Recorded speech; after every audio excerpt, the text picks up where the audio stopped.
ప్రియ రక్షకుడైన యేసుక్రీస్తు ప్రభుల వారి అతి శ్రేష్టమైన నామంలో ఈ 5వ మాసం ఈ చివరి శనివారం ఈ పరిశుద్ధాత్మ కూడికలో ఆయన సన్నిధిలో ఆయన మాటలు ధ్యానించడానికి ప్రార్థన చేయడానికి కూడొచ్చిన దేవుని బిడ్డలను మీ అందరికీ హృదయపూర్వకమైన వందనాలు. దేవుడు ఇంతవరకు మనలను మన కుటుంబాలను కంచెవేసి కాపాడి ఆయన సజీవమైన రెక్కల నీడలో భద్రపరిచిన దేవునికి ఒక్క క్షణం 2 చేతులైతే దేవుని స్తోత్రం చెప్దాం. హల్లెలూయా హల్లెలూయా. గడిచిన శనివారం ఆయన సన్నిధిలో ఒక మాటను మనం ధ్యానం చేశాం. నా ఆత్మ మీ మధ్యన ఉన్నది గనక భయపడద్దు. ప్రతి వారం పరిశుద్ధాత్మ దేవుడు మనతో మాట్లాడతాడు. ఆదివారం మాట్లాడే మాట ఆదివారం మాట్లాడతాడు. శనివారం ఆయన సన్నిధిలో కూడిన మనతో పరిశుద్ధాత్మ దేవుడు మనల్ని మనం సరి చేసుకోవడానికి, మనల్ని మనం కడుగుకోవడానికి, మనల్ని మనం దిద్దుకోవడానికి, మనల్ని మనం ఆయనకు అప్పగించుకోవడానికి ఆయన మనలను ఆయన ఆత్మతో నింపి అభిషేకంతో నింపి ఉన్నతమైన కృపని దేవుడు మనకు దయచేయునుగాక. ఈ వారం ఒక మాటను చదువుదాం చూడండి. ఈ ఉదయకాలం మనకి ఇచ్చిన వాగ్దానంలోనే మాటే. ఆమోసు ప్రవచన గ్రంథం 5వ అధ్యాయం 16వ వచనంలో రాయబడిన మాటను ఒకసారి మనం ధ్యానం చేద్దాం. దేవుడును సైన్యములకు అధిపతియునైన ప్రభువుకు యెహోవా సెలవిచ్చినదేమనగా, నేను మీ మధ్య సంచరింపబోచున్నాను. అందరూ ఆమేన్ చెప్పండి. ఆమేన్.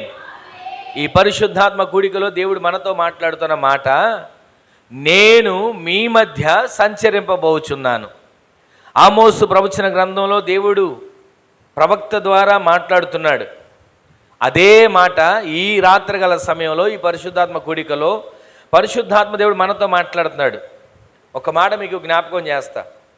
దేవుడు మనతో సంచరించాలి, మనతో నివాసం ఉండాలి, మనతో ఆయన ప్రతిరోజు గడపాలి అని ఆశపడతాడు. ఆశపడిన దేవుడు త్రిత్వమైన దేవునిగా ఉన్నప్పటికీ కూడా ఆయనకు సంచరించాలని ఆశ కలిగి ఏ మనిషి కనబడకపోతే, భూమి నిరాకారంగా శూన్యంగా మార్చబడి ఉంటే, ఆ భూమి మీద అగాధ జలములు నింపబడి భూమి కానరాని పరిస్థితిలో ఉంటే దేవుడి భూమి మీదకి దిగి వచ్చి భూమి కలుగునుగాక అనగానే భూమి కలిగింది. పక్షులను, పశువులను, ప్రకృతిని, సమస్తాన్ని, చీకటిని, రాత్రిని కలుగునుగాక అంటే కలిగింది. ఇన్ని చేసిన దేవునికి సంచరిస్తున్నాడు కానీ ఏ మాత్రం ఆనందంగా ఏం అనిపించట్లా. అలాంటి పరిస్థితుల్లో దేవుడు నీ భూమి మీద నుంచి ఆవిరిని పైకి తేలజేసి మట్టిని తడిగా మార్చబడిన తర్వాత ఆ మట్టితో ఒక మనిషి రూపాన్ని ఏర్పరిచి ఆ మనిషి నాసికారంధ్రంలో జీవవాయువుని ఊది ఆ జీవవాయువు ద్వారా ఒక మనిషి ఏర్పరచబడితే ఆ మనిషికి ఒక పేరు పెట్టాడు, ఆదాము అని.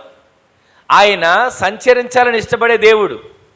పశువుల్లో సంచరించాలని, ప్రకృతిలో సంచరించాలని, దేశంలో సంచరించాలని, లోకంలో సంచరించాలని, ఆకాశంలో సంచరించాలని, భూమి మీద సంచరించాలని అనుకుని ఉంటే ఆ భూమిని, ప్రకృతిని, ఈ ఆకాశాన్ని, నక్షత్రాలను సృజించి అలా సరిపెట్టేసేవాడు.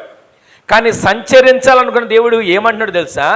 నేను నీ మధ్య సంచరించాలనుకుంటున్నా, నేను నీ మధ్య సంచరించబోతున్నా అని సెలవిచ్చిన దేవుడు సంచరించడానికి ఆదామును ఏర్పరిచి, ఆదాముకు సాటి అయిన సహకారి అయిన హవ్వను ఏర్పరిచి ప్రతి చల్లపూట వేళ సంచరించడానికి వచ్చేవాడు. ప్రతి చల్లపూట వేళ ఆదామా ఎక్కడున్నావు, నేను నీతో మాట్లాడాలి అని సంచరించడానికి వచ్చేవాడు. ఈ రాత్రి సంచరించే దేవుని సందులో ఉన్న మనం, మన దేవుడు మనతో సంచరించాలి. గట్టిగా ఆమేన్ చెప్పండి. మన దేవుడు మనతో సంచరించాలి. ఆమేన్ చెప్పండి. ఎక్కడ ఉన్నామో, కుటుంబంలో ఉన్నా సంచరించాలి, పని చేసే స్థలంలో ఉన్నా సంచరించాలి, వ్యాపారం చేస్తున్నా సంచరించాలి, మందిరంలో ఉన్నా సంచరించాలి, ప్రార్థన చేస్తున్న మన దేవుడు మనతో సంచరిస్తూనే ఉండాలి. ఆమేన్ చెప్పండి. ఈరోజు తారీఖు వేసుకుని గుర్తుపెట్టుకోండి, ఈ మే నెల 25వ తారీఖు నుంచి ఆయన నీ మధ్య, ఆయన నా మధ్య, ఆయన మన మధ్య సంచరించడానికి ఇష్టపడుతున్నాడు. ఆమేన్ చెప్పండి గట్టిగా. ఈ రాత్రి నుంచి సంచరించే దేవుని సన్నిధిని మనం అనుభవించుదుముగాక, సంచరించే దేవుని ప్రసన్నతను మనము పొందుకుందుముగాక, సంచరించే దేవుని ఆయన మహిమ చేత మనము కప్పబడి నడిపించబడేటట్టు దేవుడి సహాయం చేయనుగాక. ఇంతకీ సంచరిస్తానంటున్నాడు కదా, అక్కడ రాయబడిన మాట, నేను నీ మధ్యన సంచరిస్తా, నేను నీ మధ్యన సంచరించబోతున్నా అన్నాడు కదా. ఇంతకీ సంచరిస్తే దేవుడు ఏం చేస్తాడో 3 విషయాలు క్లుప్తంగా మనం ధ్యానం చేసి ఈ పూట మనం ప్రార్థన చేసుకుందాం. నిర్గమకాండం 3వ అధ్యాయం 7వ వచనంలో రాయబడిన మాటను ఒకసారి చూడండి. మరియు యెహోవా ఇట్లనెను, నేను ఐగుప్తులో, మరియు యెహోవా ఇట్లనెను, ఏమని అంటున్నాడంటే, నేను ఐగుప్తులో ఉన్న నా ప్రజల బాధను నిశ్చయముగా చూచాను. ఆమె చెప్పండి గట్టిగా. సంచరిస్తా సంచరిస్తా సంచరిస్తా అన్న దేవుడు మనకు ఏదో ఓదార్పు కలిగే విధంగా సంచరించడం కాదు. సంచరిస్తున్నా దేవుడు ఎక్కడ? నేను నీ మధ్య. ఎక్కడ? మందిరంలో ఉన్న, పొలములో ఉన్న, స్థలములో ఉన్న, ఇంటిలో ఉన్న, పశువులు కాస్తున్న, పని చేస్తున్న, వ్యాపారంలో ఉన్న, వ్యవసాయంలో ఉన్న, ఒకవేళ ప్రయాణంలో ఉన్న, ఆయన అంటున్నాడు, ఈ రాత్రి, ఈ రోజు నుంచి నేను నీతో సంచరించాలని ఇష్టపడుతున్నా, నీ మధ్య సంచరించాలని ఇష్టపడుతున్నా. సంచరించే దేవుడు మొట్టమొదటిగా ఏం చేస్తాడో తెలుసా? ఆయన మనల్ని చూడటం మొదలు పెడతాడు. ఆమెను చెప్పండి. ఇక్కడ ఆయన మాట్లాడుతున్నాడు, మరియు యెహోవా ఇట్లనెను, ఏమని అంటున్నాడు? నేను ఐగుప్తులో ఉన్న నా ప్రజల బాధను చూచిన దేవుడు ఎలాంటి పరిస్థితుల్లో చూస్తున్నాడంటే, అన్నీ సంతోషంగా ఉండి, చక్కటి ఇల్లు కట్టుకొని, కడుపు నిండా తినగలిగినంత తిండి ఉండి, అన్నీ సమృద్ధిగా ఉండి, ఇక నాకు ఊపిరాడనంత ఆహారం తిన్నానయ్యా, కదల్లేని స్థితిలో ఉన్నా, మెదల్లేని స్థితిలో ఉన్నా అని మనం కాళ్ళు చాపుకొని పడుకుంటే అక్కడ మనం సంచరిస్తున్నాడు రాయిలా. ఎక్కడ రాయబడి ఉందంటే ఆయన ఎక్కడ సంచరిస్తున్నాడు, సంచరిస్తే ఏం చేస్తాడు, ఆయన సంచరించే స్థలంలో మనం ఎలా ఉండగలుగుతున్నాం. ఆదాముతో దేవుడు ప్రతి చల్లపూట వేళ వచ్చి సంచరించి ఆదాముతో ముచ్చటించడం మొదలుపెట్టాడు, మాట్లాడడం మొదలుపెట్టాడు. ఈ రోజున కొన్ని గంటలు పరిశుద్ధాత్మ ఈ కూడికలో ఆయన సన్నిధికి వచ్చిన మనం ఎంతసేపు దేవుని సంచారాన్ని అనుభవించగలుగుతున్నాం, ఎంతసేపు దేవుని మహిమను మనము పొందుకోగలుగుతున్నాం, ఎంతసేపు దేవుని అభిషేకాన్ని మనం నింపుదల కలిగిన వారిగా మార్చబడగలుగుతున్నాం. ఆయన నీ మధ్య సంచరిస్తా, నీతో సంచరిస్తా, నీవు ఎక్కడ ఉంటే అక్కడ నీ మధ్య నేను సంచరించబోతున్నానని చెప్తున్నాడు కదా. సంచరించే దేవుని సన్నిధిలో మనం ఎంతసేపు కుదురుగా కూర్చోగలుగుతున్నాం? కాసేపు కూర్చోలేం, కాసేపు నిలబడలేం. దేవుని సన్నిధికి వచ్చిన మనకి ఎంతసేపు ఎలాంటి ఆలోచనలు వస్తాయంటే, కాసేపు కూర్చొని ప్రార్థనలు ఏకీభవించలేం, కాసేపు కూర్చొని ప్రార్థన చేయలేం. కూర్చుంటాం, లేస్తాం, వెళ్తాం, కూర్చుంటాం, లేస్తాం, వెళ్తాం. ఇది చేయడం వల్ల దేవుని సన్నిధిలో దేవుడు సంచరిస్తున్న ఆ స్థలంలో, దేవుడు మనల్ని దర్శించాలని ఆశపడుతున్న ఆ స్థలంలో, దేవుడు మనల్ని మహిమతో నింపాలని ఆశపడుతున్న ఆ స్థలంలో ఆయన మహిమని పొందలేని వారిగా పోగొట్టుకుంటున్నాం. ఆయన సంచరిస్తున్న స్థలంలో ఆయన సంచరిస్తున్నాడు, ఆయన ఉన్నాడు అనేటువంటి ఆలోచన కూడా లేకుండా దేవుని సన్నిధిలో మనం ఎలా ఉంటాం తెలుసా? మార్కెట్లో తిరిగినట్టు తిరుగుతుంటాం. మార్కెట్లో తిరిగే వాళ్ళకి మంచినీళ్ళు అవుతాయి, మార్కెట్లో తిరిగే వాళ్ళకి కాళ్ళు లాగుతాయి, మార్కెట్లో తిరిగే వాళ్ళకి ఆయాసం వస్తుంది, మార్కెట్లో తిరిగే వాళ్ళు ఒక చోట కుదురుగా కూర్చోలేరు. కాసేపు కూరగాయల కొట్టు దగ్గర కూర్చుంటారు, కాసేపు చేపల కొట్టు దగ్గర కూర్చుంటారు, కాసేపు పళ్ళ కొట్టు దగ్గర కూర్చుంటారు, కాసేపు జిలేబీ కొట్టు దగ్గర కూర్చుంటారు. మార్కెట్లో ఉన్నట్లుగా దేవుని సన్నిధిలో మనం ఉండకూడదు, మార్కెట్లో తిరిగినట్లుగా మనం దేవుని సన్నిధిలో తిరగకూడదు. ఎందుకంటే దేవుని సన్నిధిలో మనం వెచ్చలివిడిగా తిరగడం వలన కూడా లేనిపోని శాపాన్ని తెచ్చుకోవడానికి కారణంగా మార్చబడుతుంది. ప్రభు సన్నిధికి వచ్చామా, అవసరం ఉంటే తప్ప బయటికి వెళ్ళకూడదు. ప్రభు సన్నిధికి వచ్చామా, తప్పనిసరి అయితే తప్ప బయటికి వెళ్ళకూడదు. దేవుని సన్నిధికి వచ్చిన మనం కడు భయభక్తులతో ఆయన సన్నిధిలో ఆయన పాదాల చెంత కూర్చొని ఆయన మాటలు వినాలి. యేసుక్రీస్తు ప్రభుల వారు ఒక ప్రాంతానికి, బేతనీ అనే ప్రాంతానికి వస్తే 2 వ్యక్తులు ఉన్నారు, అక్క చెల్లెళ్ళే. 2 వ్యక్తులు ఉన్నారు, ప్రార్థన పరులే. 2 వ్యక్తులు ఉన్నారు, భక్తి తెలిసిన వాళ్ళే.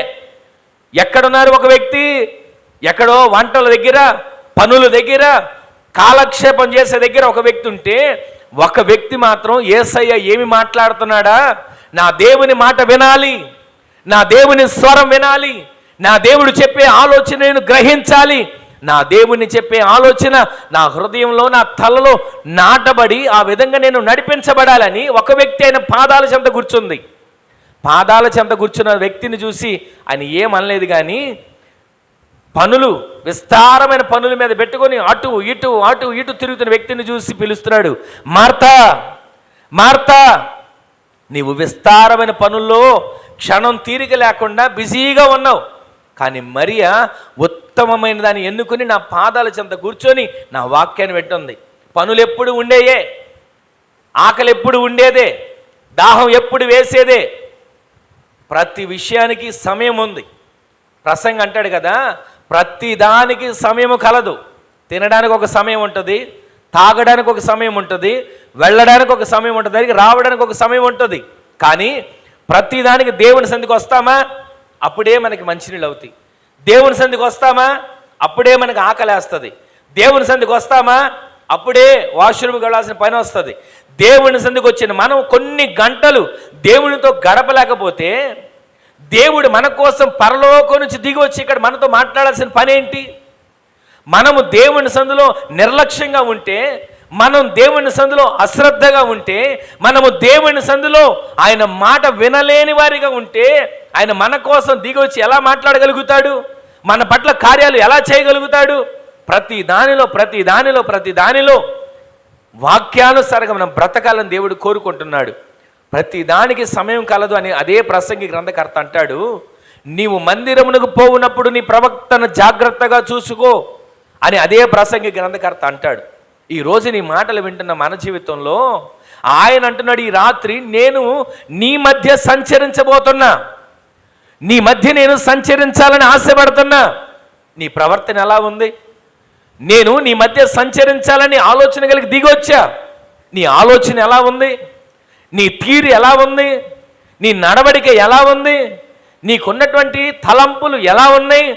ఈ రాత్రి దేవుడు మాట్లాడుతున్నాడు. మొట్టమొదటిదిగా నిర్గమకాండలు మనం చదివాము, ఎక్కడో ఐగుప్తులో ఉన్న ప్రజల బాధ, ఐగుప్తులో ఉన్న ప్రజలు పడుతున్న వెట్టి చాకిరి, ఐగుప్తు దేశంలో ఉన్నటువంటి ప్రజలు ఆ ఐగుప్తు బానిసత్వం కింద నలిగిపోతున్న శ్రమ, ఆయన చూడాల్సిన పరిస్థితి ఏముందండి? ఆయన చూడాల్సిన పరిస్థితి ఏముంది? ఆయనకు అంత అవసరం ఏముంది? వాళ్ళు ఎలా పోతే నాకేంటి, వాళ్ళు ఏమైపోతే నాకేంటి, వాళ్ళు ఎలా బాధలు పడితే నాకేంటి, కష్టాలు పడితే నాకేంటి, నష్టాలు పడితే నాకేంటి అని అనుకోవచ్చుగా. ఇక్కడ మనం చదివిన మాటలు మనం గమనిస్తే ఇశ్రాయేలు దేవుడైన యెహోవా ఎలాగో సెలవిస్తున్నాడు, నేను ఐగుప్తులో ఉన్న నా ప్రజల బాధను నిశ్చయముగా చూచా. ఖచ్చితంగా చెప్తున్నాడు, నేను చూశాను. ఐగుప్తులో వారు ఎంత కష్టపడుతున్నారో, ఎంత వేదన పడుతున్నారో, ఎంత నలిగిపోతున్నారో, ఎంత కుమిలిపోతున్నారో, ఎంత దిగులు పడుతున్నారో, ఎంతగా వాళ్ళు కష్టాల కొలిమిలో కూరుకుపోయినారో నేను చూచా. దేవుడు సంచరించే దేవుడు ఏం చేస్తాడు తెలుసా? మొదట మనల్ని చూస్తాడు. ఆమె చెప్పండి. మన ప్రవర్తన చూస్తాడు, మన ప్రార్థన చూస్తాడు, మనకున్న ఆలోచనలు చూస్తాడు, మన తలంపులు చూస్తాడు. చూచే దేవుని సన్నిధిలో మనము ఏ విధంగా ఉండగలుగుతున్నాం? చూచే దేవుని సన్నిధిలో మనం ఎలాగా నడిపించబడగలుగుతున్నాం? ప్రార్థనకు మోకరిస్తామా? ఆ ప్రార్థన అయ్యేంత వరకు గొంతు ఎండిపోతున్న అలాగే ఉండాలి. ఎందుకంటే కఠినంగా చెప్పే మాట దేనికంటే, మనము దేవుని సన్నిధిలో ఉన్నప్పుడు ఆ దేవుని సన్నిధిలో దేవుడు మనతో సంచరించడానికి ఇష్టపడుతున్నాడు. ఆయన మన దగ్గరికి వచ్చి సంచరించు. ఇక్కడ మందిరంలో ఉన్న వారు అందరూ ఉన్నారు అనుకోండి, ఇప్పుడు ఉన్నది కొద్ది మందిమే, కానీ మందిరం అంతా ఉన్నారు. ఇక్కడ ఒక వ్యక్తి దగ్గరికి వచ్చి సంచరించి ఈ వ్యక్తి ఏం చెప్తున్నాడా అని వింటున్నాడు. ఈ వ్యక్తి చెప్పేది విన్నాడు, ఈ వ్యక్తి చెప్పింది అంతా విన్నాడు, అతనికి ఏం కావాలో అతనికి ఇస్తాకి సిద్ధంగా ఉంచాడు. ఇంకొక వ్యక్తి దగ్గరికి వచ్చాడు. అలా వస్తూ వస్తూ వస్తూ ఒక వ్యక్తి దగ్గరికి వచ్చేసరికి ఆ వ్యక్తి లేకుండా బయటికి వెళ్ళిపోతే ఆ వ్యక్తిని దాటిపోయిన తర్వాత మరలా రమ్మంటే దేవుడు రాడు. దేవుని సందులోకి వచ్చినప్పుడు మనం దేవుని సందులో నిర్లక్ష్యంగా, నిద్రమత్తుగా, అజాగ్రత్తగా, అశ్రద్ధగా అస్సలు ఉండకూడదు. ఎందుకంటే ఉన్నది కొద్ది మందిమైనా మనందరము కూడా ఆయన రాకడలు ఎత్తబడే వారిగా సిద్ధపరచబడుదుముగాక. ఆయన రాకడలు ఎత్తబడాలంటే ఆషామాషి విషయం కాదు. రక్షణ పొందుకున్నానండి, నీటి బాప్తిసం పొందానండి, పరిశుద్ధాత్మ అభిషేకం పొందుకున్నానండి, సరిపోద్ది అని అనుకుంటే సరిపోదు. ప్రతిరోజు కూడా వాక్యం అనే ఉదక స్నానము చేత కడగబడుతున్నామా? వాక్యం అనే ఉదక స్నానము చేత పవిత్రపరచబడుతున్నామా? ప్రతిరోజు పరిశుద్ధాత్మ అగ్ని అభిషేకం చేత సరి చేసుకోగలుగుతున్నామా? దేవుని సందులో పశ్చాత్తాపం పొందగలుగుతున్నామా? వారం వారం శనివారం పరిశుద్ధాత్మ కూటంలో దేవుడు మాట్లాడే మాటకు అప్పగించుకోగలుగుతున్నామా?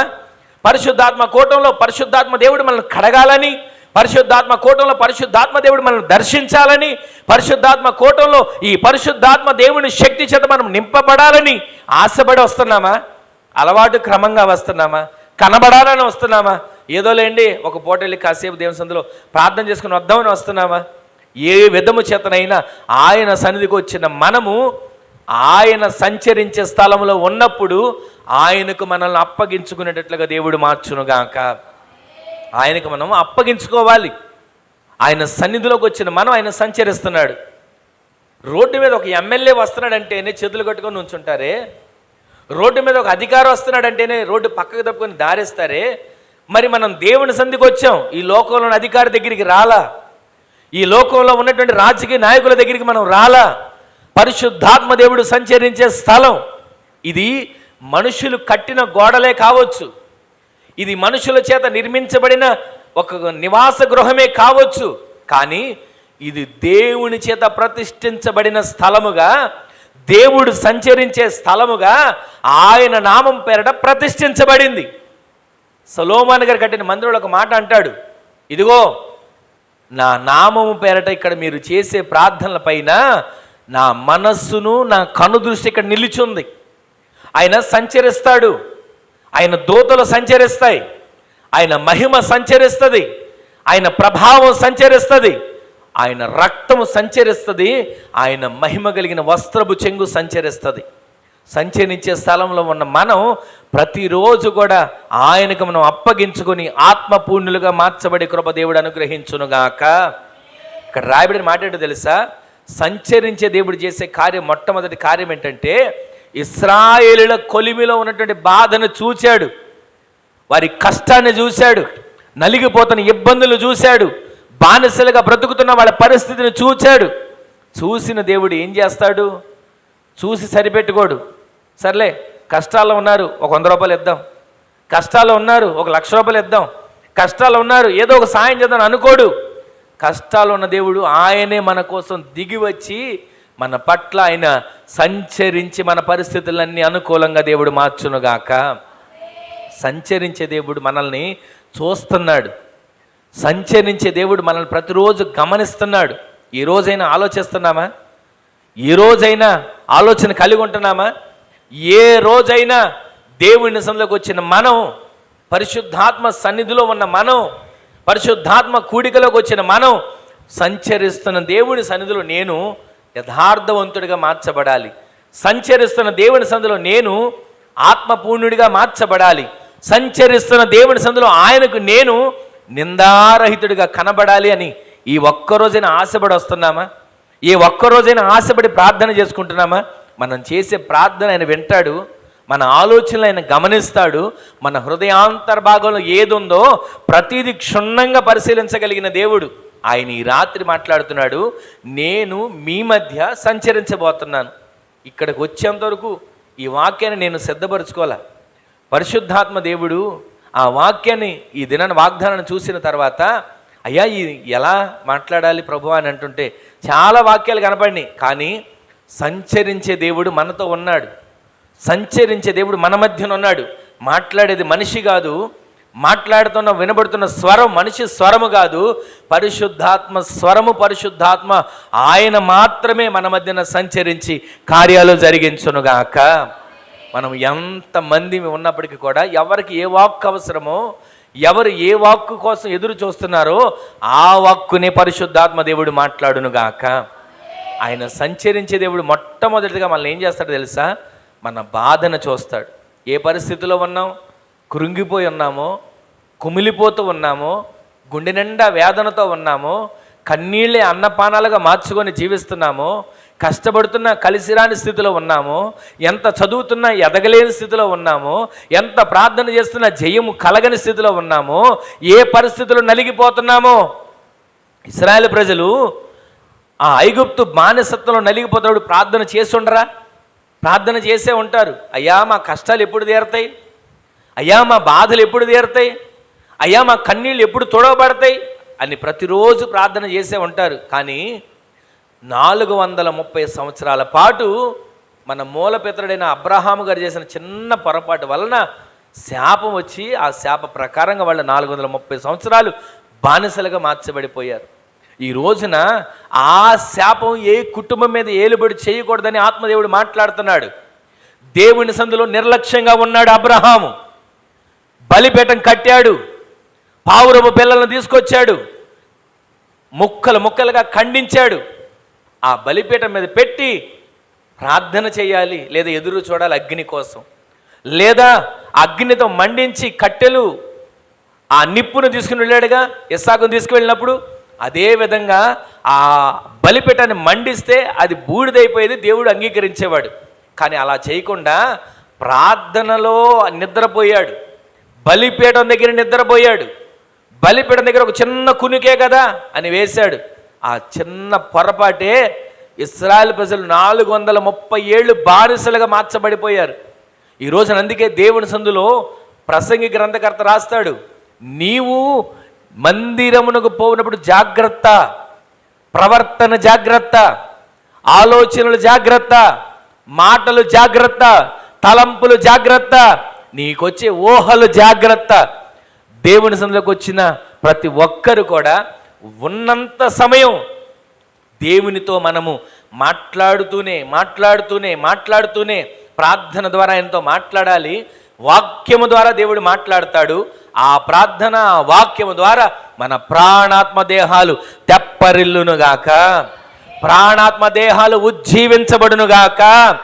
ఈ రాత్రి దేవుడు మాట్లాడుతున్నాడు, నేను ఐగుప్తులో ఉన్నటువంటి నా ప్రజల బాధను చూసా, వారి కష్టాలను చూసా, వారి ఇరుకులు ఇబ్బందులు చూసా, వారికి పడుతున్నటువంటి వెట్టి చాకిరిని చూసా.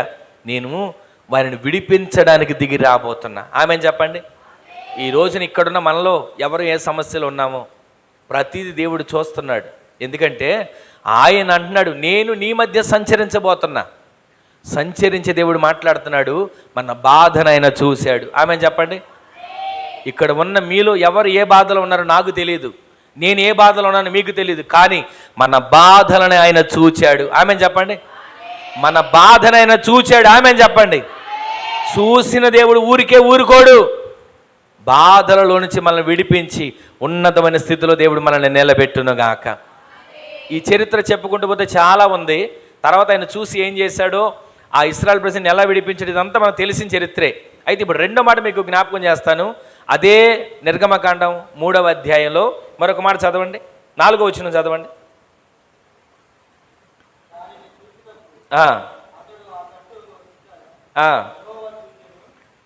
ఇక్కడ 4వ వచనంలో రాయబడిన మాట ఏంటంటే, నిర్గమకాండం 3వ అధ్యాయం 4వ వచనంలో రాయబడిన మాట, దానిని చూచుటకు అతడు ఆ తట్టు వచ్చెను. ఇక్కడ వినండి మాట, దానిని చూచుటకు అతడు ఆ తట్టు వచ్చుట యెహోవా చూచాడు. ఆమెను చెప్పండి. ఆమెను చెప్పండి గట్టిగా. అతడు ఆ తట్టు వచ్చుట యెహోవా చూచాడు. ఇంతకీ ఏ తట్టు? ఎవరిని చూశాడు? ఎందుకు చూశాడు? ఇశ్రాయేలు కొలిమిని చూశాడు, వారి వెట్టి చాకిరిని చూశాడు, వారి కష్టాలు, నష్టాలు, బాధలు, బలహీనతలు, వాళ్ళు పడుతున్న వేదన చూశాడు. ఈ రోజున మనం ఎన్ని వేదనలు ఉన్నాం చూశాడు. అయితే ఇక్కడ కూడా ఆ తట్టు వస్తున్నాడు ఒక మనిషి. ఎవరో ఆ మనిషి అంటే మోషే. ఆ తట్టు వస్తున్న మనిషిని యెహోవా చూచి, అతడు ఆ తట్టు వచ్చుట యెహోవా చూచి ఏమంటున్నాడు? అక్కడ చదువుట మాట, ఆ తట్టు వచ్చుట చూచి,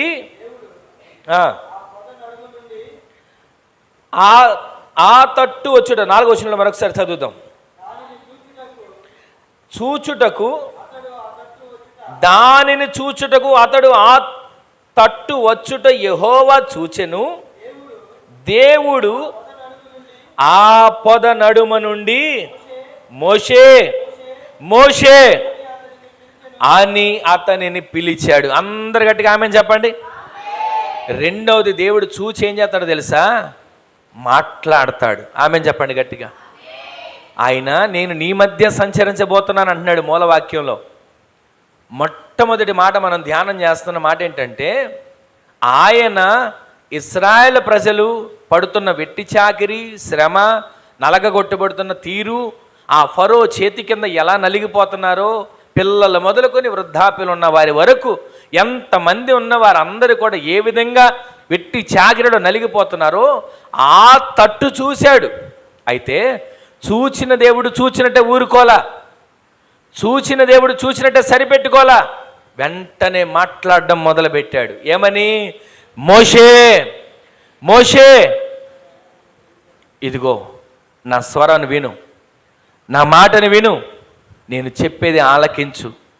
ఈ రోజున మన శ్రమను చూసి, మన కష్టాలను చూసి, మన నష్టాలను, ఇరుకు ఇబ్బందులను చూసి సరిపెట్టుకుంటాడులే, వాడి తిప్పలు వాడే పడతాడు, వాడి బాధలు వాడే పడతాడు. తల్లిదండ్రులు అనుకుంటారు కొన్నిసార్లు, ఇప్పుడు వీడికి బుద్ధి రావాలంటే వాడిని వేరే కాపురం పెట్టాలండి. ఇప్పుడు వీడికి జాగ్రత్త తెలియాలంటే వాడికి కష్టపడడం నేర్పించాలండి. ఇదిగో ఇప్పుడు వీడికి నష్టం ఏంటో తెలియాలంటే కష్టం ఏంటో కూడా వాడికి తెలియాలండి అని అంటుంటారు కదా. అలా సరిపెట్టుకుని వీడి బాధలు వీడి పడతాడులే, వీడి నష్టాలు వీడి పడతాడులే అని దేవుడు సరిపెట్టుకునేవాడు కాడు. ఈ లోకంలో ఉన్న తల్లిదండ్రులు అయితే కొంచెం పిల్లలను చూసి, వాళ్ళ ప్రవర్తన చూసి, వాళ్ళు ఎదిగిన తర్వాత వారి తీరును చూసి, ఇక వీడు మనతో ఉంటే సరిపోదు, ఇక వీడు మనతో ఉంటే మాట వినడు, వాడికి కష్టం విలువ తెలియాలి, ఖర్చు విలువ తెలియాలి, కష్టపడితే వచ్చే సంపాదన విలువ తెలియాలి, వాడి కుటుంబాన్ని వాడు పోషించుకోవాలని చెప్పి ఏ విధంగా తల్లిదండ్రులు తోసేస్తారో అలా దేవుడు తోసేట్లా. వెంటనే ఇశ్రాయేలు ప్రజల కష్టాన్ని చూసి, బాధలను చూసి ఒక వ్యక్తి దగ్గరికి రావడం మొదలుపెట్టాడు. రావడం ఆ వ్యక్తిని పిలుస్తున్నాడు. మోషే మోషే అని పిలవగానే వెంటనే ఆ వ్యక్తి లోబడిపోయాడు. లోబడగానే జరిగిన చరిత్ర మనకు తెలిసిందే. అతను నిలబెట్టుకున్నాడు, ఎన్నుకున్నాడు, ఏర్పరచుకున్నాడు, నాయకుడిగా నిలబెట్టాడు. ఇశ్రాయేలు ప్రజల జనాంగాన్ని నడిపించడానికి ముందుండి నడిపించే వ్యక్తిగా నిలబెట్టాడు. పాలు తేనెలు ప్రవహించే దేశం వెళ్ళేంత వరకు కూడా ఆయన మాట్లాడుతూనే వచ్చాడు. ఈ రోజున మాట్లాడే దేవుడు మనం ఆరాధించే దేవుడు. మనం ఆరాధించే దేవుడు ఈ లోకంలో ఉన్న ప్రజలు మనం ఏదైనా కష్టాల్లో ఉంటే వీళ్ళకి ఎలాగే కలగాలి అని చాటును అనుకుంటారు. మన ఎదురుకు వచ్చి అయ్యో ఇంత కష్టం వచ్చిందా, అయ్యో ఇంత నష్టపోయావా అని మనల్ని లాలనగా మాటలు మాట్లాడతారు. పక్కకి వెళ్ళి అనుకుంటే వీళ్ళకి ఎలాగే జరగాలండి, వీళ్ళకి నష్టం రావాల్సిందే, లేకపోతే ఇలా చేస్తారా అలా చేస్తారని మాట్లాడతారు. కానీ మన దేవుడు అలా మన గురించి మాట్లాడేవాడు కాడు. మనం ఏ స్థితిలో ఉన్నా ఒక్కొక్కసారి ఆయన్ని వ్యతిరేకంగా మాట్లాడిన వారిగా ఉన్నా, కొన్నిసార్లు ఆయన దూషించిన వారిగా మనం ఉన్నా, కొన్నిసార్లు ఆయన మీద తిరగబడిన వారిగా మనం ఉన్నా, మనల్ని అక్కున చేర్చుకొని నిత్యము కూడా మనల్ని ఎత్తుకుని నడిపించే దేవుడిగా మన పక్షాన ఉన్నాడు. ఆయన మొదటిది మనల్ని చూస్తాడు, రెండవది మనతో మాట్లాడతాడు. ఆమెను చెప్పండి. పిలిచి మాట్లాడతాడు. ఎవరెవరితో మాట్లాడాడో చాలా సందర్భాలు ఉన్నాయి. కానీ ఎన్నోసార్లు మాట్లాడుతూ వచ్చిన దేవుడు, ఎన్నో విషయాల్లో మాట్లాడుతూ వచ్చిన దేవుడు, పరిస్థితులు అననుకూలంగా ఉన్నప్పుడు మాట్లాడతాడు, చేజారిపోతున్న స్థితిలో ఉన్నప్పుడు మాట్లాడతాడు. ఎన్నో పరిస్థితుల్లో మనల్ని మాట్లాడి నిలబెట్టగలిగిన దేవుడు. కొన్నిసార్లు మనం అనుకుంటాం కదా, ఇక నా పరిస్థితి అయిపోయింది, ఇక నా వల్ల కాదు, ఇక నేను ముందుకు వెళ్ళలేను, వెనక్కి వెళ్ళలేను, ఏదో కూడా చేసుకుని ఈ జీవితాన్ని ముగించుకుందాం అనుకుంటాం. కానీ అలాంటి సందర్భాల్లో దేవుడు మాట్లాడతాడు. ఎందుకంటే ఎన్నోసార్లు ఈ సేవలో ఎదురైన పరిస్థితులే కానీ, ఎన్నోసార్లు ఆర్థికంగా కానీ, అవమానపరంగా కానీ ఎన్నో సమస్యలు వచ్చినప్పుడు ఇక మా వల్ల కాదని, ఈ రోజుకు కూడా ఎదుర్కొంటున్న పరిస్థితులను బట్టి ఇక మా వల్ల కాదు అని ఎన్నోసార్లు అనుకొని జీవితాన్ని ముగించేద్దామని చాలాసార్లు అమ్మగారు నేను అనుకున్న రోజులు ఉన్నాయి. కానీ దేవుడు వాక్యము ద్వారా మాట్లాడి ఇదిగో నేనున్నాను, ఇదిగో నేనున్నాను అని ఎన్నోసార్లు ఆయన మాట్లాడాడు. ఆయన మాట్లాడిన మాట వలన ధైర్యంగా ఉండగలుగుతున్నాం. ఆయన మాట్లాడిన మాట వల్ల ఈ ఆత్మీయ ప్రయాణాన్ని చేయగలుగుతున్నాం. ఆయన మాట్లాడిన మాట వల్లనే ఈ సేవలో ఈ విధంగా నిలబడగలుగుతున్నాం. అది ఆయన మాట్లాడకపోతే మా వల్ల ఏది కాదు. పరిశుద్ధాత్మ దేవుడు ఈ రాత్రి గల సమయంలో మాట్లాడుతున్న మాట ఏంటంటే, నేను నీ మధ్య సంచరిస్తున్నా. సంచరించే దేవుడు మొదట మనల్ని చూస్తాడు, మన పరిస్థితిని చూస్తాడు, మనకున్న శ్రమలు చూస్తాడు, మనకున్న బాధలు చూస్తాడు, మనకున్న అవమానాలు చూస్తాడు, మనకున్న అవసరతలు చూస్తాడు. చూచిన దేవుడు ఏం చేస్తాడో తెలుసా? రెండవదిగా మనతో మాట్లాడడం మొదలు పెడతాడు. ఎందుకంటే మనిషి మాట్లాడితే కొన్నిసార్లు ఆదరణ కలగదు, మనిషి మాట్లాడితే ప్రాణం తెప్పరెలదు, మనిషి మాట్లాడితే కొన్నిసార్లు ఇంకా కృంగిపోతాం. ఆ మనిషి మాటల వల్ల ఏ ప్రయోజనం లేదని ఆయనే దిగివచ్చి మాట్లాడడం మొదలు పెడుతున్నాడు. ఇక మూడవదిగా చివరి మాట అక్కడ చూడండి, అదే 3వ అధ్యాయం 2వ వచనంలో చదవండి. ఒక పొద నడిమి అగ్ని జ్వాలలో యెహోవా దూత అతనికి ప్రత్యక్షమై ఆయను అతడు చూచినప్పుడు అగ్ని వలన ఆ పొద మండుచుండెను. ఆమెను చెప్పండి, గట్టిగా ఆమెను చెప్పండి. దేవుడు మాట్లాడి ఊరికినే ఉండేవాడు కాడు. మాట్లాడిన దేవుడు మనల్ని మండిస్తాడు. ఆమెను చెప్పండి. ఇప్పటి వరకు చల్లారిపోయినట్లుగా ఉన్నా, ప్రార్థన జీవితం లేనట్లుగా ఉన్నా, ఎదగలేని స్థితిలో ఉన్నా, సతికిలి పడిపోయిన స్థితిలో ఉన్నా, ఇక నా వల్ల కాదు అనుకున్న పరిస్థితిలో ఉన్నా, మాట్లాడిన దేవుడు ఇక మీదట నుంచి మండుతున్న పొదవలే మనల్ని దేవుడు మండించునుగాక. పరిశుద్ధాత్మను కోల్పోయి ఉన్నా, ఎప్పటివరకు పరిశుద్ధాత్మ అభిషేకం లేకుండా ఉన్నా, ఈ రోజు నుంచి మండుతున్న పొదవలే ఈ సంఘాన్ని, పరిచర్యను దేవుడు మార్చునుగాక. మండుచున్న పొదవలే ఒక్కొక్కరిని దేవుడు నిలబెట్టునుగాక. మండుచున్న పొదవలే దేవుడు అగ్ని అభిషేకం చేత ప్రతి దినము నింపునుగాక. ఆయన మాట్లాడే మాటలు, ఆయన అంటున్నాడు, నేను నీ మధ్య సంచరించబోతున్నాను. సంచరించే దేవుడు ఊరికినే ఉండడు. మొదట మన పరిస్థితిని చూస్తాడు. చూచిన దేవుడు ఊరికినే ఉండడు. రెండవదిగా మాట్లాడడం మొదలు పెడతాడు. మాట్లాడిన దేవుడు ఇంకా ఊరికినే ఉండడు. ఇప్పటి వరకు ఒకవేళ భక్తిలో చల్లారిపోతున్నామేమో, ప్రార్థనలో చల్లారిపోతున్నామేమో, స్తుతించడంలో చల్లారిపోతున్నామేమో, వాక్యాన్ని చదవడంలో చల్లారిపోతున్నామేమో, ఇంకేం భక్తి చేస్తామండి, ఏం మేలు జరిగిందని భక్తి చేస్తాం అనుకున్న పరిస్థితుల్లో నిరాశలో చల్లారిపోతున్నామేమో.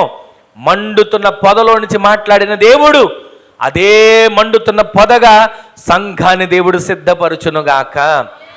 ఆయన మన మధ్యన నడిస్తే సంఘం మండుతున్న పొదగా మార్చబడుతుంది.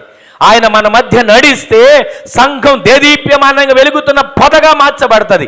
ఆయన మన మధ్య నడిస్తే ఈ మండుచున్న పొద అనేకులకు వెలుగునివ్వగలిగిన సంఘముగా, పొదగా, అగ్ని జ్వాలగా దేవుడు మార్చి అభిషేకంతో నింపి నడిపించునుగాక. ఆ పొదలో ఉన్నటువంటి ఆ దేవుడు మాట్లాడాడే, మోషే దగ్గరికి వచ్చి మాట్లాడాడు.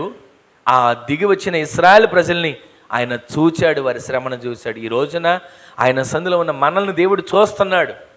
ఆయన సన్నిధిలో ఉన్న దేవుడు మనతో మాట్లాడుతున్నాడు. ఆయన సన్నిధిలో ఉన్న మనలను మండుతున్న పొదగా ఆయన చేస్తాడు. ఆమె చెప్పండి. చివరిగా ఆమోస్ గ్రంథంలోకి రండి మరొకసారి, మూలవాక్యంలోకి. ఆమోస్ గ్రంథం మూలవాక్యంలో 5వ అధ్యాయం 16వ వచనం చదవండి ఒకసారి.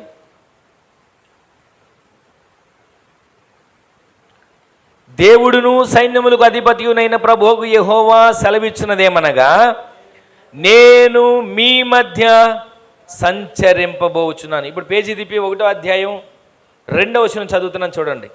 అతడు ప్రకటించినదేమనగా, యెహోవా సియోనులో నుండి, అందరు చదవండి మాట, యెహోవా సియోనులో నుండి గర్జించుచున్నాడు. ఆయన గర్జిస్తే శత్రువు అక్కడ నిలబడలేడు. ఆమె చెప్పండి. ఆయన గర్జిస్తే ఏ రకమైనటువంటి శోధన మన దగ్గర నిలబడలేదు. ఆమె చెప్పండి. ఆయన గర్జన మొదలు పెడితే ఎలాంటి సమస్య మనలను ఆత్మీయ జీవితంలో పడగొట్టాలని ప్రయత్నం చేస్తుందో ఆ సమస్యను తరిమి కొట్టగలిగిన సింహ గర్జన, మన ఆరాధించేటువంటి రారాజుగా, సైన్యములకు అధిపతి యెహోవాగా సింహ గర్జన మన కొరకు ఆయన చేయునుగాక. మరలా పేజీ తిప్పి 3వ అధ్యాయం 8వ వచనం చూడండి. సింహము గర్జించెను, భయపడని వాడు ఎవడు? ఆమె చెప్పండి. ఇప్పుడు ఒక సింహం ఇక్కడికి వచ్చింది అనుకోండి, గర్జించవసరంలా, ఎదురుగా ఉంటే చాలు భయపడిపోయి బట్టలు తడిసిపోతాయి. కానీ సింహం ఎదురుగా ఉండడం కాదంట, సింహము గర్జిస్తే భయపడని వాడు ఎవడు? అడవిలో సింహం నడుస్తూ వెళ్తున్నప్పుడే ఉన్నటువంటి జంతువులన్నీ భయపడతా ఉంటాయంట. అలాంటిది సింహం గర్జిస్తే ఎక్కడ జంతువులు అక్కడ నక్కి ఏదో మూలన దాక్కునే పరిస్థితులకు వెళ్ళిపోతాయి. ఈ రోజున మనం ఆరాధించే దేవుడు ప్రతిరోజు కూడా మనల్ని మండుతున్న పొదగా చేయాలని ఆశపడుతున్నాడు. మండుతున్న పొదగా చేసి ఆయన యోధా గోత్రపు సింహముగా, గర్జించే సింహముగా మన మధ్యలో ఆయన సంచరించునుగాక. ఆయన మన మధ్య సింహంలా గర్జించాడనుకో, ఏ భయపెట్టే సమస్యకు మన దగ్గరికి రాలేదు. భయపెట్టాలని వచ్చే బలహీనత కానీ, భయపెట్టాలని వచ్చేటువంటి సమస్య కానీ, భయపెట్టాలని వచ్చేటువంటి ఏ రకమైనదైనా ఆయన మన మధ్య సింహ గర్జన చేస్తే ఏ సమస్య మన దగ్గరికి రాకుండా తప్పించబడే కార్యాలు దేవుడు జరిగించునుగాక. ఎక్కడో దాకా ఎందుకండి, ఒక యజమాని ఒక కుక్క పిల్లని చేత్తో పట్టుకొని రోడ్డు మీద తాడుతో కట్టుకొని తీసుకుని వెళ్తూ ఉంటే, ఆ రోడ్డు మీద ఊర కుక్కలు ఉంటాయి. ఈ చిన్న కుక్క పిల్లే మామూలప్పుడు విడిగా ఇది వెళ్తే కనుక వాటిని చూసి తోక ముడుచుకొని పరిగెడుతుంది. కానీ తన యజమాని తన తాడు, కట్టిన తాడు పట్టుకొని ఆ కుక్క పిల్ల వెంట వెళ్తూ ఉంటే అప్పుడు అరుస్తుంది. వీధిలో ఉన్న కుక్కలను చూసి రండి చూసుకుందాం అన్నట్లుగా అరుస్తుంది. ఎంత ధైర్యం ఎక్కడి నుంచి వచ్చింది ఈ కుక్క పిల్లకి? ఇంత ధైర్యం ఏ విధంగా వచ్చింది? తాడు పట్టుకున్నటువంటి యజమాని ద్వారా వచ్చింది. ఈ కుక్క పిల్లని చూసి అరవగానే ఆ కుక్కలన్నీ తోక ముడుచుకుని వెళ్తూ ఉంటే ఈ కుక్క పిల్ల అనుకుంటుంది, చూసావా నా దెబ్బకి తోక ముడుచుకుని పారిపోయిన అనుకుంటుంది. మనం కూడా ఎన్నోసార్లు ప్రార్థన చేసి జవాబు రాగానే అనుకుంటాం, చూసావా నా ప్రార్థనకి కదా జవాబు వచ్చింది, నేను చేసిన ప్రార్థనకు కదా ఎంత కార్యం జరిగింది, నేను చేసిన కన్నీరు, నేను కార్చిన కన్నీరుకి చేసిన ప్రార్థన కదా ఇన్ని మేళ్ళు జరిగినాయి మనం అనుకుంటుంటాం. కానీ మన పట్ల సింహ గర్జన చేసే తండ్రి ఉన్నాడు. ఆమె చెప్పండి. ఆయన ఉన్నంత వరకు కూడా మనము ఏ విషయంలో భయపడక్కర్లేదు, దిగులు పడక్కర్లేదు, ఎక్కడ అతిశయపడక్కర్లేదు. ఆయన గర్జిస్తున్నాడు, కార్యాలు తానంతటవే జరిగేట్లు దేవుడు చేస్తున్నాడు. ఆమె చెప్పండి. ఆయన గర్జన ద్వారా ఎంతవరకు ఏ సమస్యగా ఉందో ఈ రోజు నుంచి ఆయన నీ మధ్య నా మధ్య మన మధ్య ఆయన సంచరించబోతున్నాడు. సంచరించిన దేవుని గర్జన ద్వారా ప్రతి సమస్యలు పరిష్కరించబడునుగాక. ఆయన సంచరించే దేవుడు మొట్టమొదటిదిగా మనల్ని చూస్తాడు. సంచరించే దేవుడు మనతో మాట్లాడతాడు. సంచరించే దేవుడు మండుతున్న పొదగా మనల్ని మారుస్తాడు. సంచరిస్తున్న దేవుడు సింహ గర్జన ద్వారా మన పట్ల ఆయన కార్యాలు జరిగించునుగాక. ఈరోజైనా ఈ మాటలు విన్న తర్వాత అయినా ఎంతకాలం ఏ సమస్యలు నలిగిపోతున్నాం, ఎంతకాలం ఏ సమస్యలో తలడిల్లిపోతున్నాం, ఎంతకాలం ఏ సమస్యలో కృంగిపోతున్నాం, ఎంతకాలం నా పరిస్థితి ఇంతే, నా బ్రతికింతే, నా కర్మ అని అనుకుని మన జీవితాన్ని నెట్టుకుంటూ వెళ్తున్నాం. ఈ రాత్రి దేవుడు మాట్లాడుతాడు మూలవాక్యంలో. ప్రతిరోజు ఈ వాగ్దానం మీద మీరు చేయబెట్టి ప్రార్థన చేసుకోండి. ఆమోసు గ్రంథం 5వ అధ్యాయం 16వ వచనం మీద మీరు రోజు చేయబెట్టుకుని ప్రార్థన చేసుకోండి. నేను మీ మధ్య సంచరించబోతున్నాను అంటున్నాడు ఆయన. ఆయన సంచరిస్తే కార్యాలు జరుగుతాయి. ఆయన సంచరిస్తే అద్భుతాలు జరుగుతాయి. ఆయన సంచరిస్తే ఊహకు మించిన ఘనకార్యాలు మనం చూడగలుగుతాం. సంచరించే దేవుడు మనతో ఉండి, మనలో ఉండి కార్యాలు జరిగేటట్లు దేవుడు సహాయం చేయనుగాక. ఆయన సంచరించడం మొదలు పెడతాడు. ఆ సంచరించే విషయంలో మనల్ని ఆయన చూస్తాడు. సంచరించే ఆ విషయంలో మనల్ని ఆయన మనతో మాట్లాడడం మొదలు పెడతాడు. ఆ సంచరించే విషయంలో మాట్లాడి మనం ఎక్కడ చల్లారిపోయామో, ఎక్కడ కృంగిపోయామో, ఎక్కడ నిరాశపడ్డామో, ఎక్కడ దిగులుగా ఉన్నామో ఆ పరిస్థితుల్లో నుంచి మనలను మండుతున్న పొదగా ఆయన మార్చి మనల్ని ఉన్నతమైన స్థితిలో దేవుడు నిలబెట్టే కార్యాలు జరిగించునుగాక. ఈ రోజైనా ఈ మాటలు విన్న తర్వాత అయినా ఈ శనివారం పరిశుద్ధాత్మ కూడికలు అడుగుపెట్టిన మనం ఎక్కడ ఆత్మలో మండకుండా చల్లారిపోతున్నాం, ఎక్కడ పరిశుద్ధాత్మ చేత నింపుదల లేకుండా ఏదోలేండి భక్తి చేసుకుంటున్నాం అనుకుంటా ఉన్నాం, ఎక్కడ నా శ్రమ, నా కష్టం, నా బాధ, నా వేదన అని కూరుకుపోయి లేవలేని స్థితిలో నలిగిపోతున్నాం. ఈ రాత్రి దేవుడు మాట్లాడుతున్న మాట, ఆయన సంచరిస్తున్నాడు. సంచరించే దేవుడు మనలను లేపి నిలబెడతాడు. ఆమె చెప్పండి. సంచరించే దేవుడు మన పక్షాన నిలబడి సింహ గర్జన చేస్తాడు. ఆమె చెప్పండి. సంచరించే దేవుడు మన పక్షాన ఉన్నతమైన కార్యాలు జరిగించే విధంగా వ్యాజ్యమాడతాడు. ఆమె చెప్పండి. ఈ రోజున ఈ మాటలు విన్న మన జీవితంలో ఇంతకాలం నేను ఒక్కడనే ఉన్నా, నా కుటుంబమే ఉంది, నా పరిస్థితి ఎలా ఉంది, నా బాధ ఎలా ఉంది, నా సమస్య ఎలా ఉంది అనుకుంటున్నాం. సంచరించే దేవుడు సంచరించబోతున్నాడు. ఆమె చెప్పండి. ఆయన సంచరిస్తున్నాడు. మొట్టమొదటిగా చూస్తున్నాడు, రెండవదిగా మాట్లాడుతున్నాడు, మూడవదిగా మండుతున్న పొదగా ఆయన చేయబోతున్నాడు. ఈ 3 కార్యాలు మనందరి జీవితాల్లో దేవుడు ప్రారంభించునుగాక. ఈ మాటలు విన్న మనందరి జీవితాల్లో దేవుడు జరిగించునుగాక. అందరూ లేచి నిలబడని ప్రార్థన చేసుకుందాం. అందరూ లేచి నిలబడిన ఒక చిన్న ప్రార్థన, ఎవరికి వారమే ఆయన సన్నిధిలో ప్రార్థన చేసుకుందాం. సంచరించే దేవుని సన్నిధిలో మహిమ కలిగిన దేవుని వాక్కు వినబడుతుండగా ఆయన అంటున్నాడు, నేను మీ మధ్య సంచరించబోతున్నా, నేను మీ మధ్య సంచరించబోతున్నా. సంచరించే దేవుని సన్నిధిలో బలమైన కార్యాలు మనం చూడాలి. సంచరించే దేవుని సన్నిధిలో ఊహకు మించిన ఘనకార్యాలు మనం అనుభవించాలి. సంచరించే దేవుని సన్నిధిలో మునిపెన్నడూ చూడని ఆశ్చర్య కార్యాలు మనం చూచేటట్లుగా, అయ్యా నా పట్ల కార్యాన్ని చేయవా, అయ్యా నా పట్ల కార్యాన్ని చేయమంటే ఒక క్షణం ఒక చిన్న ప్రార్థన చేసుకోండి. నేను మీ మధ్య సంచరించబోతున్నాను. సైన్యములకు అధిపత్యగు యెహోవా ఈలాగు సెలవిచ్చుచున్నాడు, నేను మీ మధ్య సంచరించబోతున్నాను. నేను మీ మధ్యన సంచరించబోతున్నాను. నేను మీ మధ్యన సంచరించబోతున్నాను. ఏ పరిస్థితిలో ఉన్నారు, ఏ బలహీనతలో ఉన్నారు, ఏ ఒత్తిడిలో ఉన్నారు, ఏ ఆందోళనలో ఉన్నారు, ఏ సమస్యలో ఉన్నారు, ఎవరికి చెప్పుకోలేని సమస్యలో ఉన్నారా, పరిష్కారం దొరకని సమస్యలు నలిగిపోతున్నారా? ఆయన ఈ రాత్రి సంచరించబోతున్నాడు. ఇశ్రాయేలు పాళెంలో సంచరించాడు.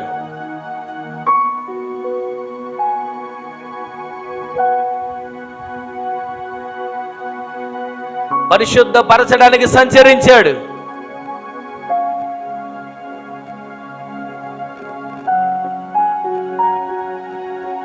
సంచరించిన దేవుడు మొదట చూస్తున్నాడు. ఏ పరిస్థితిలో ఉన్నామో, ఏ దిగుల్లో ఉన్నామో, ఏ ఆందోళనలో ఉన్నామో ఆయన చూస్తున్నాడు. ఈరోజు మన కన్నీటిని ఆయన చూశాడు.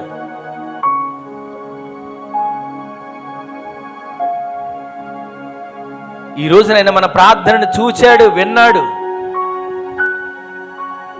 ఆయన మనతో మాట్లాడుతూ వచ్చాడు. ఇంతవరకు ఒక్క క్షణానికి అప్పగించుకోండి. మండుతున్న పొదగా నన్ను మార్చయ్యా, వెలుగుతున్న దివిటిలాగా నన్ను మార్చయ్యా, పరిశుద్ధాత్మ అభిషేకం చేత నన్ను నింపయ్యా. ఒక్క క్షణం ఒక చిన్న ప్రార్థన చేసుకోండి. ఎవరికి వారు ఒక చిన్న ప్రార్థన చేసుకోండి. ఎవరికి వారే ఒక చిన్న ప్రార్థన చేసుకోండి. ఎవరికి వారు ఒక చిన్న ప్రార్థన చేసుకోండి. నన్ను మండించయ్యా, నన్ను బలపరచయ్యా, నన్ను వెలిగించయ్యా. ఒక చిన్న ప్రార్థన ఎవరికి వారే చేసుకుందాం. మహిమకు పాత్రుడా, ఘనతకు అర్హుడా, మా చేతులెత్తి మేము నిన్ను ఆరాధింతుము. అందరూ 2 చేతులు ఎత్తండి. మహిమకు పాత్రుడా, ఘనతకు అర్హుడా,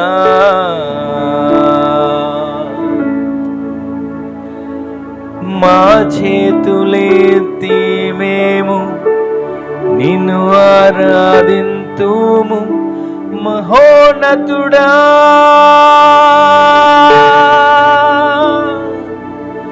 అద్భుతాలు చేయువాడా,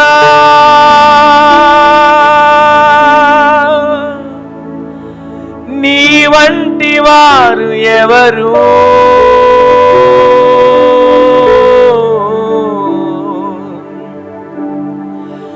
నీ వంటి వారు లేరు మహోన్నతుడా, అద్భుతాలు చేయువాడా,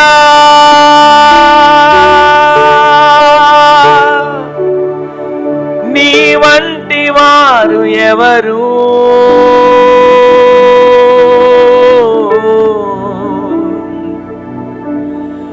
నీ వంటి వారు లేరు. స్తుతులకు పాత్రుడా, స్తుతి చెల్లించెదం. నీ నామమెంతో గొప్పది, మేమారాధింతుము అన్న పాడదాం. స్తుతులకు పాత్రుడా, స్తుతి చెల్లించెదం. నీ నామమెంతో గొప్పది, మేమారాధింతుము. మహోన్నతుడా, అద్భుతాలు చేయువాడా, నీ వంటి వారు ఎవరు?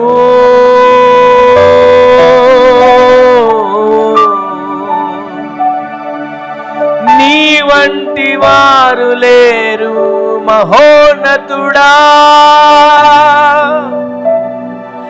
అద్భుతాలు చేయువాడా, నీ వంటి వారు ఎవరు?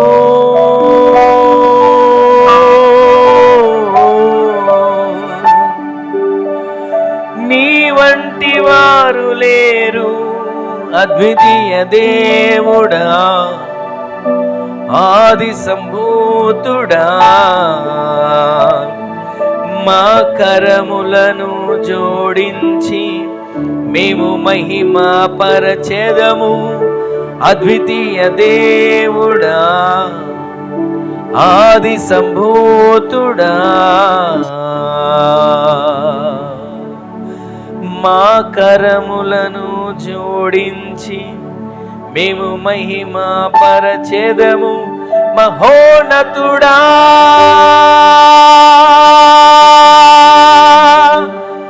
అద్భుతాలు చేయువాడా,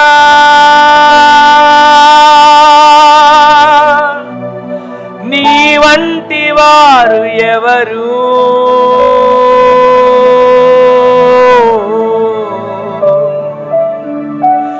నీ వంటి వారు లేరు మహోన్నతుడా,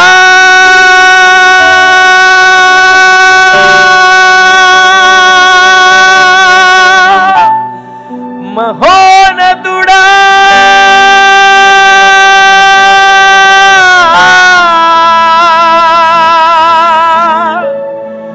మహోన్నతుడా,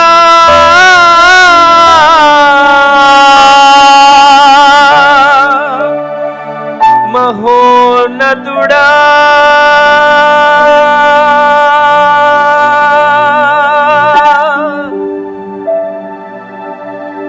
మహోన్నతుడైన దేవుడు, మహిమాన్వితుడైన ప్రభు, అద్భుతాలు చేసేవాడు, ఆశ్చర్యకార్యాలు జరిగించేవాడు, ఊహకు మించిన మేలుల చేత తృప్తిపరిచేవాడు. ఈ రాత్రి ఆయన మాట్లాడుతున్నాడు, నేను మీ మధ్య సంచరించబోతున్నా, నేను మీ మధ్యన సంచరించబోతున్నా. సంచరించే దేవుడు చూస్తున్నాడు. ఏ రోజైనా గమనిస్తున్నామా ఆయన నన్ను చూస్తున్నాడని? ఏ రోజైనా గమనిస్తున్నామా ఆయన దృష్టిలో నేను ఉన్నానని?